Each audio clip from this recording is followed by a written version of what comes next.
Data Analysis Part 1. What is data analysis, and what are the main principles that will be used in this course? Hello everyone, welcome to part 1 of this data analysis lecture series. If you're taking this course as part of the MPhil ACE course, then you can download the PDF lecture notes and the PowerPoint slides from Moodle. If you're just watching on YouTube, then you can just watch the slides on this video. This is the introductory lecture, so I want to spend some time describing the outline of what will be in this course and give some recommended reading if you want some possible textbooks other than the lecture notes that come with this course, because you might want the same subjects and methods looked at in a slightly different way. And there's a lot of books on data analysis in the world, so I'll talk about a few recommendations. Right, in terms of the outline of this course, I suggest that it breaks up into about 8 topics. The first part I want to talk about the overall what is this course about. Well, we're going to take mainly a Bayesian view of learning from data.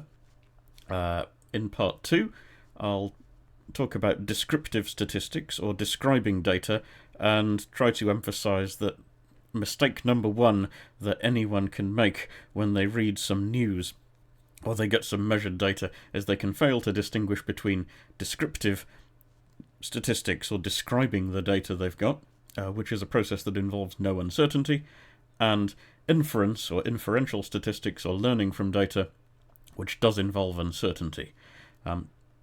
I'll talk in part 3 about an older term, still very important, called design of experiments. A key part of this is to make sure that you design an experiment so that when you get some data, which you can describe, it's possible to learn as much as possible, so the information that you get should be as valuable as possible, so that your inference or your uncertain conclusions about the real world can be as accurate as possible. In part 4 of this course, I'll talk about uncertainty and mathematical probability, which will be needed to understand drawing uncertain conclusions and describing them in a numerically meaningful way, as opposed to just describing some of the qualitative phenomena, which is also very important. After we've done that, we can look at methods for doing inference. We'll be using Bayes' rule, and after we've looked at the maths in part 5, we'll talk again qualitatively about some of the important hazards, which we'll be able to see where these come from. Hazards, or horrible mistakes that people can make in data analysis. Towards the end of this course, I'll talk about image data. This is a specific kind of data which you might, especially now that we live in the 21st century and we all have cameras and video cameras, this is an important kind of data that you should be able to manipulate, so we'll talk a bit about how to do that and how you can apply some of the general rules of data analysis specifically to image data. Great! Recommended textbooks. First of all, these textbooks are not required for this course. They go beyond what is needed. Everything that is needed is in the lecture notes.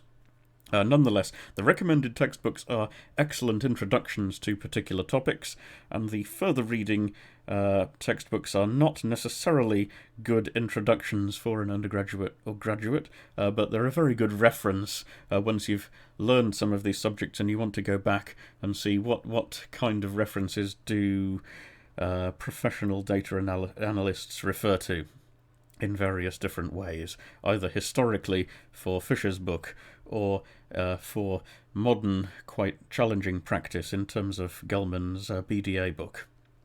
So, recommended textbooks I'll talk about briefly, and the further reading much less so. Recommended textbook 1, Jim Stone's Bayes' rule with R, is a friendly undergraduate or graduate level introduction to using a computer to do some data analysis, well, specifically using the Bayesian method of data analysis, and for that textbook obviously with the computer language R, but there are other iterations of the book for using things other than R, so a good money spinner for him, that one. Jim Stone's book, friendly introduction, and it does include algebra, and it is suitable for undergraduate level, but it's not a deep, super deep philosophical book, although it's actually pretty good in terms of the description of what is involved in data analysis. If you do want a more philosophical book on the fundamental basis of what is data analysis, then you can't do better than Edwin Jane's Probability Theory, The Logic of Science. At least you can't do better than that, provided you want to know what is the Bayesian interpretation of what we're doing when we're learning. This book is Jane's life's work. It's not a good algebraic starting point for an undergraduate course, although it does contain quite a bit of mathematics, but you should treat the mathematics in this as elucidation of his writing, which is actually pretty good, and it's engaging, and it includes his lifetime of anecdotes and insights into why Bayesian or logical probability is the correct way, in his view, to describe how your process of learning. I really like that textbook. Some people don't.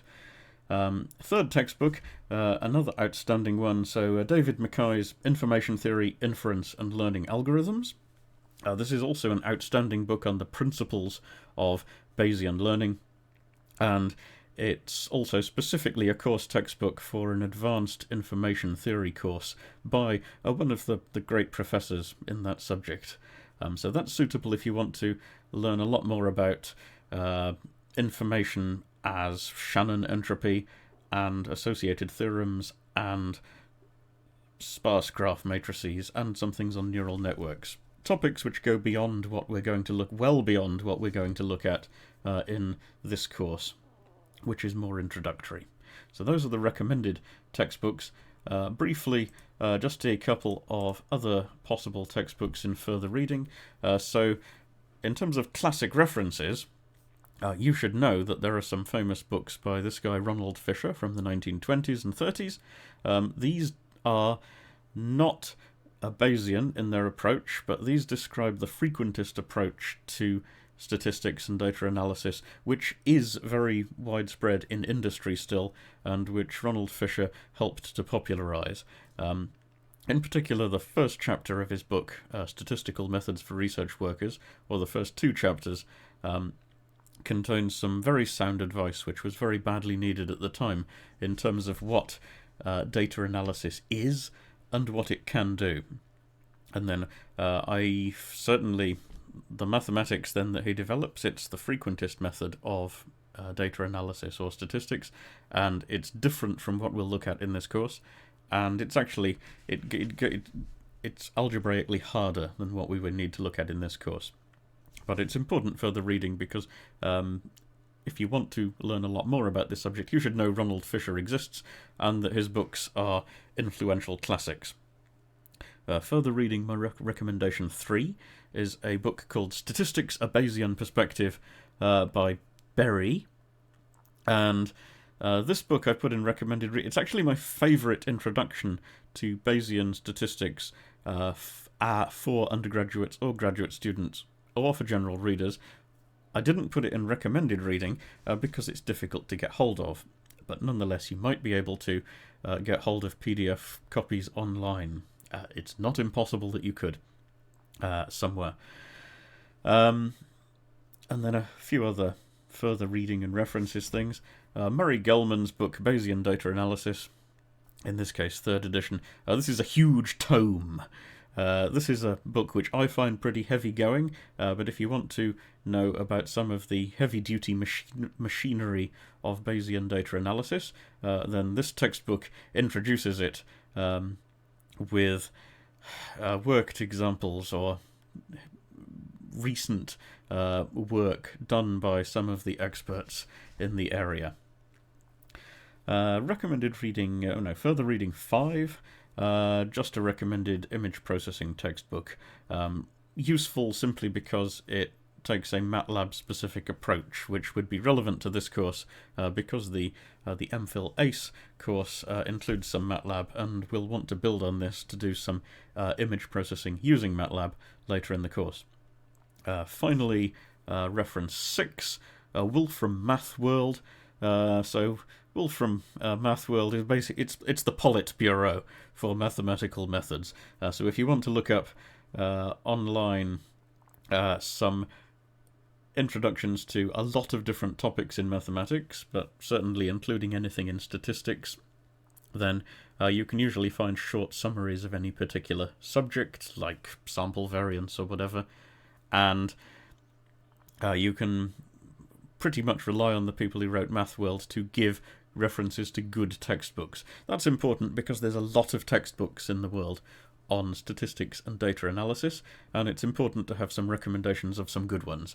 I've given a few, which I think are good, on this first page of the notes. If you want good ones for other specific topics, Wolf from Math World is a great place to start, assuming they don't just answer your question immediately. Okay, page 2. Why does data analysis exist as a particular course? Let me give you 2 or 3 example questions from this page of things that you might be asked, and you might be asked to think about them scientifically or mathematically. Question A. This is a maths question.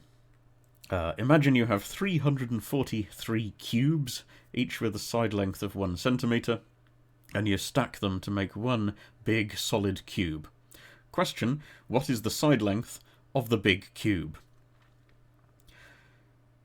Other questions are different from this question A. So, for example, question B, a nice, gentle one. You meet a nice couple from a place called Lake Wobegon in Minnesota. Does this mean that most couples from Lake Wobegon are nice? What about if you were asked to comment about Minnesota as a whole? That's an open-ended question, but I think it's a good one for discussing the course. I think you can find more about this question in Berry's textbook. Question C. This is a more obvious algebraic question to do with scientific data analysis. This one gives you a lot more detail. C. In a study of 50 coffee drinkers and 50 non-coffee drinkers, the coffee drinkers died an average of 3 years sooner. Does this mean that coffee is damaging to one's health? Okay, question for you to think about. If you were given a choice in an exam of answering question A, B, or C, which one would you answer? Well, I'm pretty sure that if you have a good mind for exam questions, you would want to answer question A. That's because for question A, you can say the cubed root of 343 is 7, so I'm 100% certain that the answer is 7 centimetres. I'm assuming you either have a calculator or you can do cubed roots in your head. Calculator, probably. Questions B and C involve uncertainty. So, in each case, you get some information, but the information doesn't normally give you absolute certainty about which conclusion is true. You could discuss, there's a few ways that you actually could get absolute certainty about some real-world questions. In the case of Lake Wobegon, you could exhaustively talk to every couple from Lake Wobegon, and eventually you could come up with a true or false. You could come up and say that it's either true or false that most of them are nice. I'm assuming that you have some flawless way of finding out that they are indeed nice and they're not tricking you. But that's okay. We'll assume our measurement is essentially working as it should, and for this course in data analysis, we're interested in correctly concluding based on the measurements we've got. In much of science, we get small amounts of data from which we draw predictions about the future. For example, in the case of the coffee drinkers, is coffee drinking beneficial or harmful for health? Eyeballing this, you'd probably say, I've been told far too little about the study to know that it's a meaningful and reliable one. In any case, the sample size isn't very big, but we'll talk more about that later in the course. The point is we need to come up with a scientific way of answering these real-world questions like B and C as accurately as possible, given that we're going to have to handle uncertainty. Now, let's have some useful definitions. Questions B and C, which are questions about what is the case in the real world given a limited amount of data. These questions are statistical because they deal with how we learn from evidence. Statistics is a branch of mathematics, or it's a branch of applied mathematics, and it provides scientific ways to answer questions of this type as accurately as we can. It's very useful for us to look at a dictionary definition of the subject of statistics. Statistics, referring to a field of study, is a branch of mathematics dealing with the collection, analysis, interpretation, and presentation of masses of numerical data. That's from Merriam-Webster. Just as an aside, you can tell from this description that dictionaries are written by arts graduates. This is because the person who wrote this definition of statistics has given a good description, but you can also tell that they're absolutely terrified about numbers, because they're not just talking about numerical data, or data, which is what I would have said, but they're scared of it, because they tell you that it comes in masses, and you can imagine this arts graduate who wrote this dictionary definition being terrified of a great mass of numerical data crushing down upon him or her. And if I, or a sensible engineer or scientist, was describing statistics, I would just say it's the science of data. But the dictionary definition there is a good one, and it's a bit more specific. Now, given this definition of the subject of statistics, it is clear, actually, that questions like A might appear in statistics, but it's questions like B and C, which involve learning from evidence about the real world when the conclusion is uncertain. Those questions are why we need a whole branch of mathematics. If the only kind of data processing we ever needed to do was questions like A, where you're applying arithmetic, you're taking a cubed root of a number, and you know that's what you've got to do, and you get a definite answer, well, you wouldn't need a whole branch of mathematics for doing that. You would call that kind of process descriptive statistics, which is describing what you've got when there's no uncertainty. But that's not the reason why we need a whole, actually quite challenging subject with a lot of textbooks. The reason we have a big subject for data analysis or statistics is because we need to learn, usually we want to draw uncertain conclusions about the real world from limited amounts of data. And we need different tools from that than the deductive or absolutely certain tools of arithmetic. Another important definition for us is the definition of deduction. A deduction means the process of reasoning from one or more statements or starting points or principles to reach a conclusion which is logically certain or definitely true.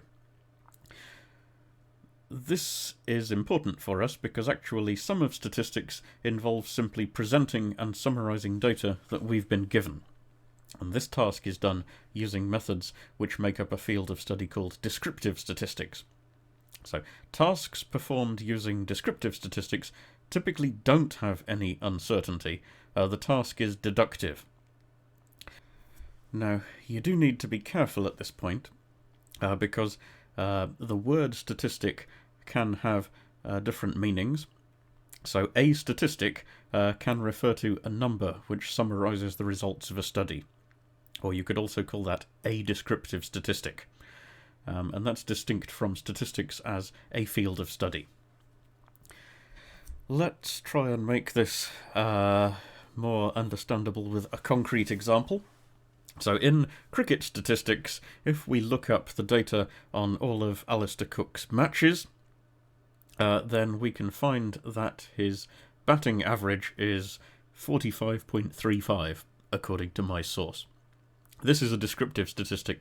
There's no uncertainty about it. An inferential statistic, which is the other kind of method used in data analysis or statistics would be using this data to draw some conclusion that we're not certain about, like, is Alistair Cook better than Mike Atherton?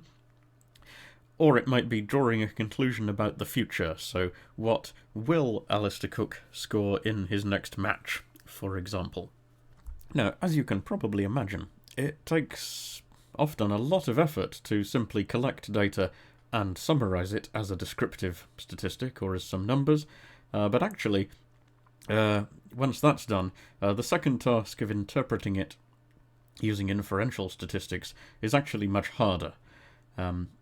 It's very important to distinguish which is being done, however. How do we distinguish which is being done? Well, descriptive statistics has the property that we have experimental data and we're processing it in some way where we have absolute certainty about the conclusion. Inferential statistics has the different characteristic that we have the experimental data or evidence, but the conclusions we're trying to draw are not certain. They're fundamentally not certain, but we're trying to draw them as accurately as we can, nonetheless. Two more final definitions. Statistical inference, as I said, extrapolation from a sample to information about the population being sampled.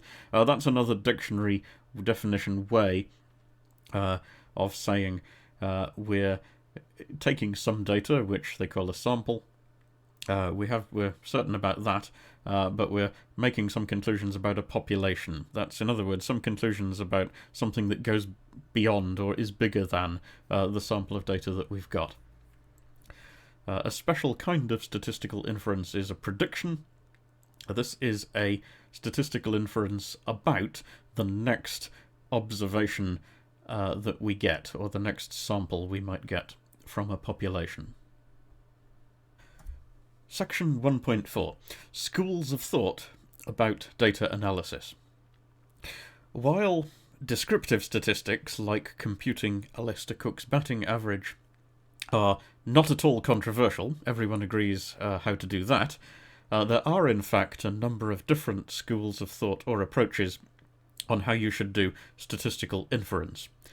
In the rest of this course, I want to concentrate on the methods called Bayesian analysis, but before we go and look at that in more detail, I do want to compare some of the other approaches that exist for data analysis. So, as well as Bayesian analysis, there are also frequentist statistics, and there's machine learning. Those are how I would draw the differences. Other people might draw them more precisely and say Bayesian analysis splits up into several different kinds. They could say the same for the other schools. They could also say they overlap heavily, especially that machine learning, they would say, overlaps with the other two. However, let me try and give a simple description of the differences between these methods, and I'll try and do that by giving a fundamental rule for each approach. So 1.4.1, Bayesian analysis. The fundamental principle is what you know about something after your data arrives, after you have some experimental evidence, is what you knew before, and what the data told you. This has some strengths. This seems to be a very logical approach towards learning, because it allows us to incorporate our existing knowledge about the real world and new knowledge about the real world. And mathematically, Bayes' rule just gives us a way to add these up and to draw numerical conclusions about what we're doing. The weakness of Bayesian analysis is that this business of adding together what we already knew and what we learned from data makes it hard to reject a possibly wrong hypothesis if we have absolutely no knowledge of the alternatives. For example, a couple of 100 years ago, we could have had experimental observations which told us that Newtonian mechanics was not quite right. We could see that it doesn't quite accurately predict the orbit of the planet Mercury around the Sun, but without any pre-existing knowledge about the alternatives, like general relativity, we couldn't very sensibly find any alternative to the existing hypothesis that we have of Newtonian mechanics. So Bayesian analysis does break down when we're dealing with radical uncertainty and we have absolutely no idea of the hypotheses that are actually true. But in general, in a great deal of science, in a great deal of reasoning, Bayesian analysis is a very sensible approach towards learning by combining new evidence with existing information. 1.4.2, sampling theory statistics, also called frequentist statistics or sometimes just orthodox statistics, takes a very different view from Bayesian inference. Sampling theory is based on the principle of Ronald Fisher, who said, "Let the data speak for themselves." This emphasizes caution in science, in often a very good way.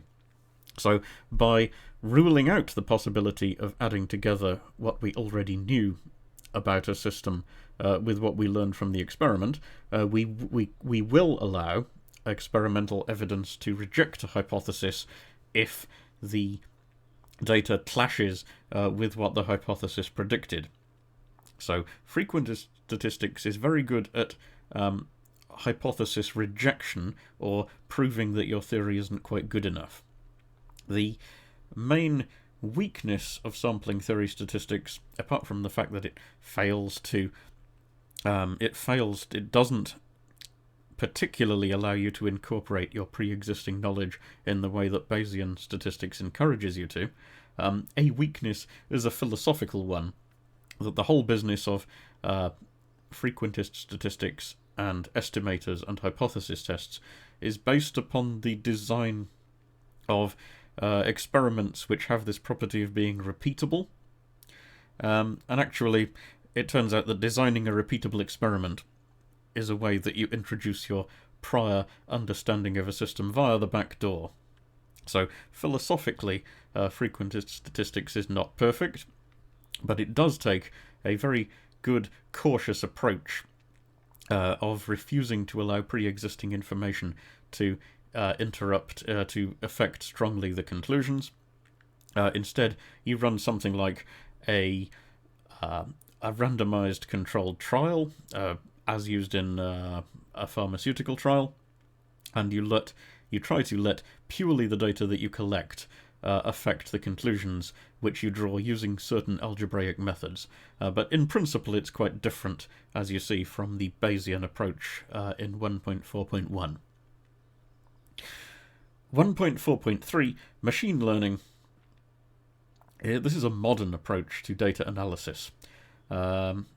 Looking for a quote to describe this, I found this one from a guy, Brad Efron. He said, "A third front seems to have opened up in the long-running frequentist Bayesian wars, opened up by the advocates of machine learning, who don't actually believe in any inferential school." What does this mean?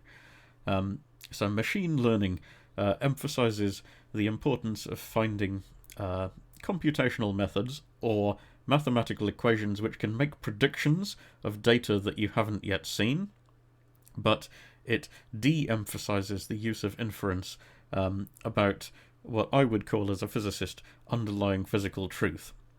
So if you were trying to, for example, interpret the orbit of the planet Mercury around the Sun, machine learning would say, all we really care about is a tool for predicting what's going to be observed in future for the movement of the planet, and it would say it's not really important for us to work out the parameters which are true in one theory, like Newtonian mechanics, or another, like general relativity.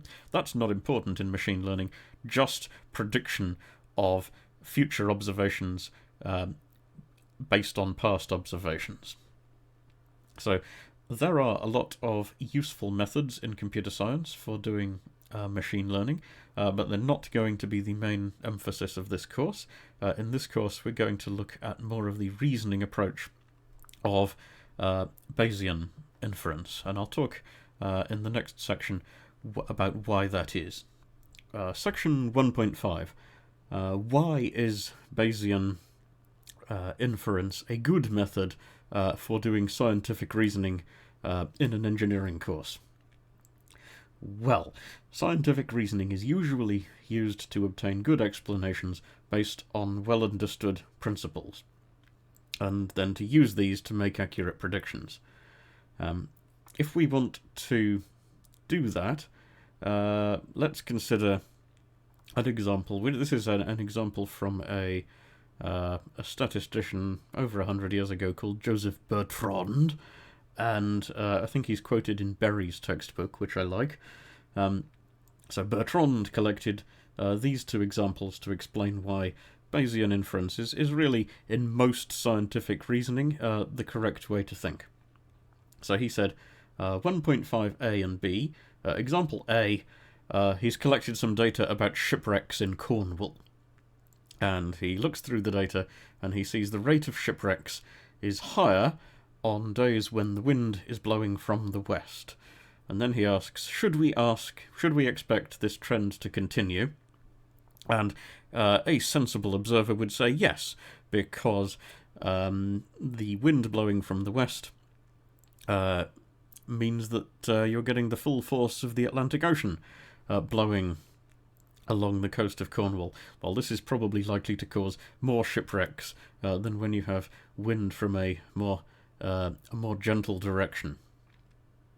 And then Bertrand says, okay, here's example B. There's a town called Saint Malo in northern France, and in this town, the locals report, quite accurately, that the local death rate is higher on days when the wind is blowing from the west. Bertrand asks, should we expect this trend to continue? Or is it just a superstition? And this one, very likely, a reasonable observer would say this is a superstition. Well, the locals just haven't collected enough evidence, or they just anticipate people dying when the wind's blowing from the west, and then they see it and they remember those examples. That's called the file drawer problem. Very likely, a good investigation would discover that example A is something you do expect to continue, and example B is a superstition you don't necessarily expect it to continue in the future. That's something that you learn by adding together the evidence which Bertrand reports with your prior knowledge of the physics of the systems. In one case, Atlantic storms, and in the other case, you might have prior knowledge that the direction of wind, well, nowhere else in France does it have much effect on death rate, so probably it doesn't in St. Malo either.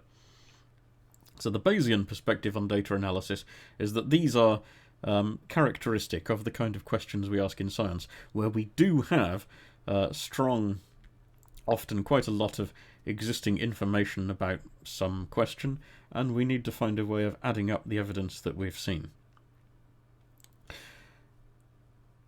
Other methods are available, but this method of Bayesian reasoning is what we will look at in more mathematical detail further in this course. Before we get to that, we're going to have part 2 will be on descriptive statistics, where there's no difference in approach between the schools of thought on how you learn from data. And we'll look at descriptive statistics, and then we'll look at design of experiments, so how we can ensure that experiments produce descriptive statistics, which will be as useful as possible for drawing meaningful, correct conclusions, which are as accurate as possible. So that's what's coming up in the future, in the next parts of this course. The notes are available with slightly more detail and a few more slides on Moodle, but we'll carry on next time with descriptive statistics. Great.